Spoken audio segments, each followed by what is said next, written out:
नमस्कार, स्वागत है आपका एमपी तक पर। मैं हूं रवीश पाल सिंह। लोकसभा चुनाव के लिए भले ही तारीखों का ऐलान ना हुआ हो, लेकिन भारतीय जनता पार्टी लंबे समय से मतलब विधानसभा चुनाव खत्म होने के बाद से ही लोकसभा चुनावों के लिए लगभग अपनी रणनीति पर आगे बढ़ रही है। लगातार बैठकों का दौर जारी और इस बीच बड़ी खबर यह आ रही है कि बुधवार देर शाम सीएम हाउस में एक महत्वपूर्ण बैठक की है भारतीय जनता पार्टी ने। इसमें प्रदेश अध्यक्ष वीडी शर्मा, मुख्यमंत्री मोहन यादव तो मौजूद थे ही, संगठन महामंत्री हितानंद शर्मा भी थे, लेकिन इनके अलावा लोकसभा चुनाव के लिए प्रभारी, सह प्रभारी बनाया गया है। वो दोनों नेता जो है वो भी इस बैठक में मौजूद थे। जो प्रभारी हैं डॉक्टर महेंद्र सिंह और सह प्रभारी सतीश उपाध्याय, ये भी सीएम हाउस कल पहुंचे थे और शाम को इन सभी नेताओं के बीच में लंबी बैठक हुई है, लंबी बातचीत हुई है कि मध्य प्रदेश में आगामी लोकसभा चुनाव के लिए टिकट वितरण कैसे करना है। और इसके साथ ही ये भी तय किया गया है, बातचीत हुई है कि आगामी दिनों में कौन कौन से बड़े नेता जो हैं वो मध्य प्रदेश आएंगे, उनका रोड शो होगा, कि वो पूरा जो उनका चुनावी दौरा होगा उसका रोड मैप कैसे तैयार होगा। ये तमाम चीजें जो हैं इस महत्वपूर्ण बैठक में तय की गई है। आपको बताएं कि सबसे पहले बात इसमें थी, क्योंकि टिकट बंटवारा हो रहा था। ये एक बड़ा संशय है भारतीय जनता पार्टी के भीतर कि आखिरकार उन सीटों पे क्या करना है जिन सीटों से अब तक लगातार सांसद बन रहे थे भाजपा के, लेकिन अब क्योंकि उनमें से कई विधायक बन चुके हैं, तो ऐसे में उन सीटों पर उनके सामने अब उनके बाद कौन सा बड़ा चेहरा होगा।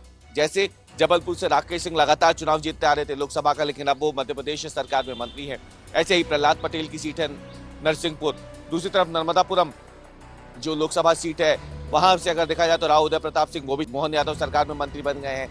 इसके अलावा मुरैना सीट है, वहां से विधानसभा अध्यक्ष बन गए हैं नरेंद्र सिंह तोमर। ऐसे कई सारे सांसद हैं जिन्हें विधायक भी बना दिया गया है। तो फिर सवाल यह है कि आखिरकार इन सीटों पर अब कौन खड़ा होगा, क्योंकि ये जो तमाम बड़े नाम थे लोकसभा चुनाव के लिए, वो तो अब या तो विधायक या मंत्री बन चुके हैं। ऐसे में चर्चा हुई है कि इन सीटों पर किन्हें टिकट दिया जाए, इस पर भी रायशुमारी हुई है।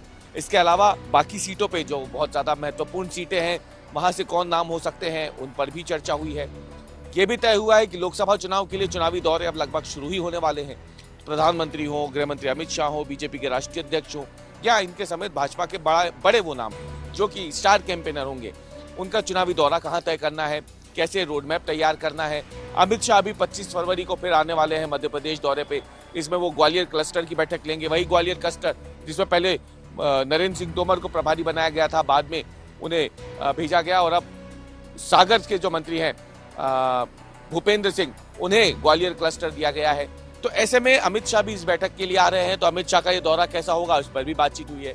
कुल मिलाकर देखा जाए तो भारतीय जनता पार्टी लोकसभा चुनाव के मद्देनजर लगातार जो है अपने आप को मजबूत करने में, अपनी रणनीति को तैयार करने में लगी हुई है। और इसी कड़ी में मुख्यमंत्री मोहन यादव के यहाँ ये बैठक बुलाई गई थी सीएम हाउस में। इस बैठक में पहले कोई एजेंडा तय नहीं था, न ही इस बैठक का कोई टाइम तय था, लेकिन अचानक से माना जा रहा है कि बुधवार देर शाम ये बैठक बुलाई गई और ये तमाम बड़े लोग जो हैं भाजपा की तरफ से इस बैठक में शामिल हुए।